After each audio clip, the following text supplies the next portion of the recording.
All right, so today we are going to be looking at some offensive basketball plays used by Greg Popovich of the San Antonio Spurs.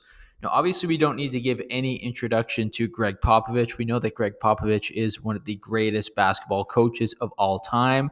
So let's take a deep dive into his playbook. Let's look at some offensive plays that can be easily run in today's modern basketball game.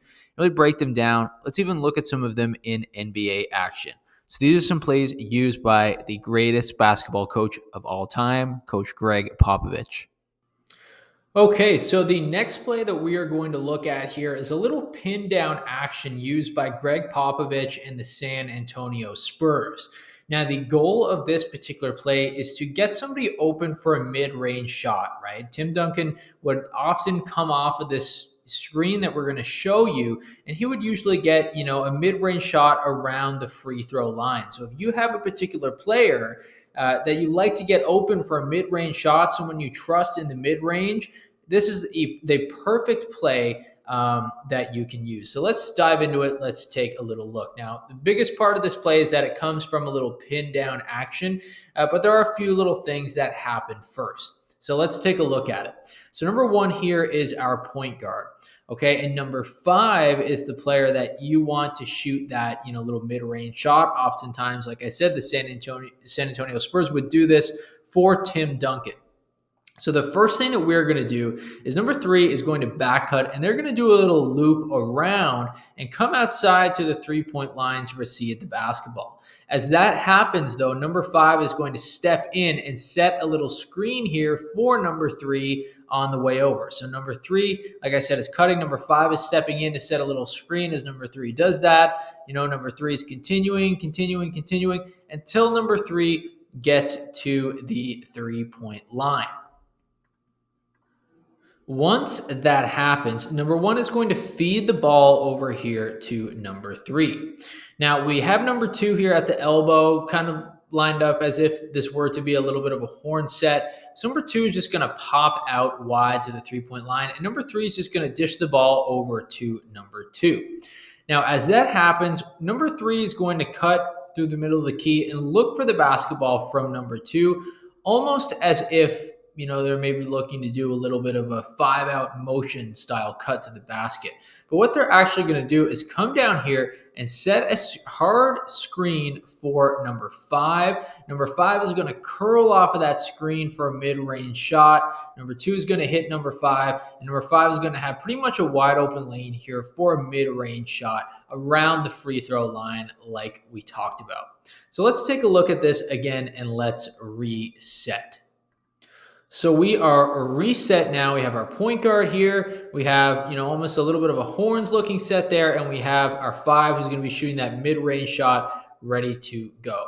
So like we said, the first thing we're going to have here is number 3 is going to loop around to the three-point line. Number 5 will step in for the screen on the way over. Number 3 is moving. Number 5 setting that screen. Number 3 is continuing over, right? And they're receiving that pass here from number 1. As that happens, number 2 is popping wide. We're going to feed the ball over to number 2. Number 3 is looking for the basketball, but they're actually going to set a screen here for number 5. And then number 5 is going to roll to about right here, receive that basketball around the free throw line, and they're going to get a mid-range wide open shot. Let's look at this play now being used by the San Antonio Spurs in NBA game action. So as we see here, we have Tony Parker bringing up the basketball in the point guard spot, and we will have Danny Green over here in the corner as the one kind of looping around to the three-point line to get open. As you can see, Tim Duncan has already started the process of setting that screen there for Danny Green.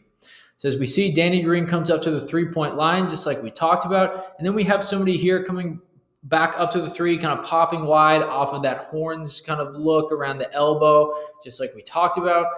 They received the basketball. Now you'll see Danny Green begin to cut like we talked about, but he's actually going to set that screen for Tim Duncan, that pin down screen. Tim Duncan comes off of it for a wide open shot around the free throw line, which was pretty easy for him. As we know, that was a specialty of Tim Duncan.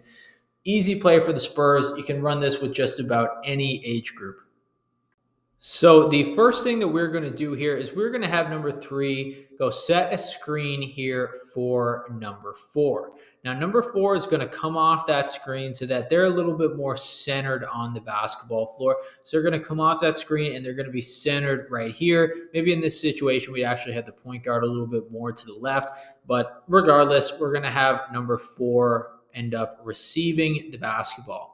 Now, as that happens, number 1 is going to circle their way around the floor, and they're going to be getting screened by just about every player on the floor. So, number 1 is going to continue moving down the floor, and they're going to get screened on by number 3. Number 2 is then going to step in as well for that second screen. So, number 1 is continuing to move down the floor. They're getting screened on by number 3 here. They're getting screened on by number 2 here. And then number 5 is going to move down as well, and they're setting another screen for number 1. Number 1 is coming off of that nice and tight, and they're going to receive the basketball back. Now, I've seen multiple other NBA teams run this play with their point guards, especially when you have an undersized point guard on your roster that can shoot the ball pretty well consistently. One team that I've seen run this play a lot was the Toronto Raptors, who would pretty much run this play frequently often with Kyle Lowry, who's another undersized point guard similar to Tony Parker. Often see a lot of the time is Kyle Lowry would actually, almost get a defender here ready to contest the shot. Maybe they jump a little bit, and Kyle Lowry would have just about a wide open lane to the basket. So it's a little bit of a different way to get your point guard open for an easy basket, or if you're lucky, receiving a 3-point shot. Let's take a look at it again. So we'll have our point guard up here with the basketball. We can kind of rearrange our numbers a little bit. It's not too important right now where our numbers are. So we're going to have number 3 set that first screen, right? And number 2 is coming off that screen a little bit more centered to the basketball. Number 4 is going to move in to set that second screen. We're ready, right? Number 1 is looping around the floor all the way through. They're getting screened on here by number 3, getting screened on by number 4, getting screened on by number 5. Right, so that's number 1's path all the way through. They're going to receive the basketball back. Can we get a 3-point shot here? Maybe, but if not, we can drive it to the basket for an easy layup. As these screens take place, right, we're going to get these players out nice and wide, so we can open up that lane a little bit for our point guard if the 3-point shot is not there. All right, folks, that is all we have for today's particular topic. If you made it this far into today's lesson, it is greatly appreciated. Now, if you guys could also do me a huge favor and like this video and subscribe to our channel, it would also be greatly appreciated. We are the Online Basketball Academy. My name is Coach Danny, and I continuously upload different basketball plays, basketball systems, basketball tactics, and basketball drills that youth basketball players or training basketball players can use, or basketball coaches can use with their players and their teams. Like I said, folks, if you could take the time to like this video and subscribe to our channel so I can continue to make this type of content for you all, that would be greatly appreciated. Till next time, peace out.